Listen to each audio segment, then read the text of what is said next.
Welcome to my YouTube channel. For 10 generations after Adam, as humanity lived in the pure light of Tawhid, monotheism, there was no shirk, no idols, and no partners attributed to Allah. But time is a silent enemy. When the Prophet Idris, as was raised to the heavens, a profound emptiness settled over the people. They mourned the loss of 5 righteous men who had guided them: Wad, Sawa, Yaghith, Ya'uq, and Nasr. A Shaitan, ever patient, whispered a seemingly innocent idea: build statues of these men, place them where they used to sit so that when you see them, you will remember their goodness. At first, these were merely memorials, but as generations passed and knowledge faded, the statues became objects of veneration. The people began to believe these stones held divine power. They forgot Allah and turned to the earth, stone, and lifeless shapes. Into this darkness, Allah sent a man known for his honesty and calm. Nuh,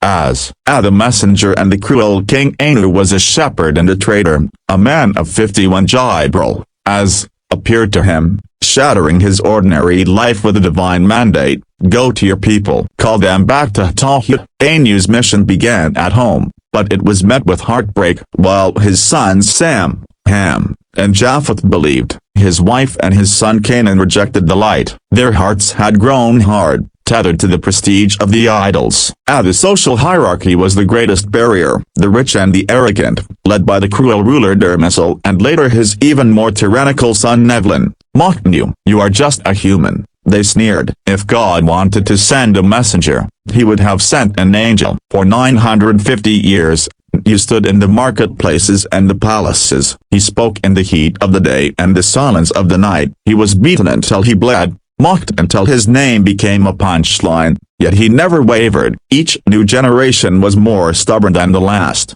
teaching their children to plug their ears when Nuh spoke. The command, architecture of judgment. After 9 centuries of rejection, the decree of Allah was finalized. No more would believe. Nuh, as raised his hands in a final, heavy prayer: my Lord, do not leave upon the earth even a single disbeliever. The heavens trembled, and the command came: build the ship under our eyes. Anu planted Indian oak trees and waited 40 years for them to grow, a final window of mercy for the people to repent. They did not. Instead, they laughed as Nuh began to build a massive wooden structure on a dry, desert hill, miles from any sea.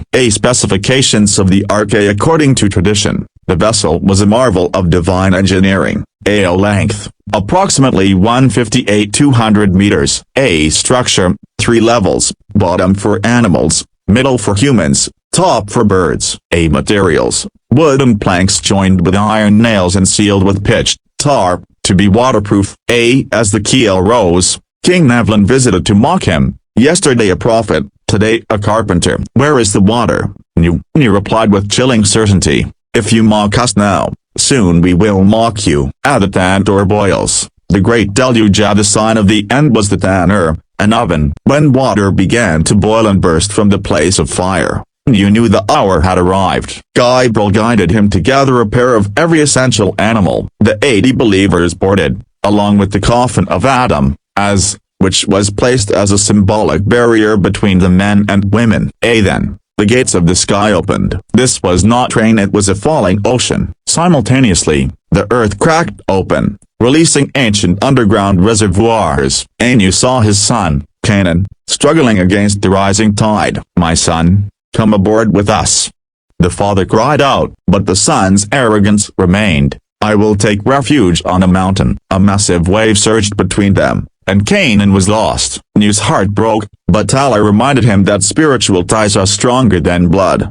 He is not of your family, for his deeds were unrighteous. The world was submerged. The grand palaces of Nevlin, the giant statues of Wad and Sawa, and the gold of the wealthy all sank into the mud. For months, the ark tossed upon waves as tall as mountains, protected by the eye of Allah. A new beginning on Mount Judi. On the 10th of Muharram, Ashura, the ark finally came to rest on Mount Judi. The earth swallowed its waters, and the sky ceased its pour. Nuh, stepped out into a purified world. He established a small settlement and divided the future of humanity among his 3 faithful sons.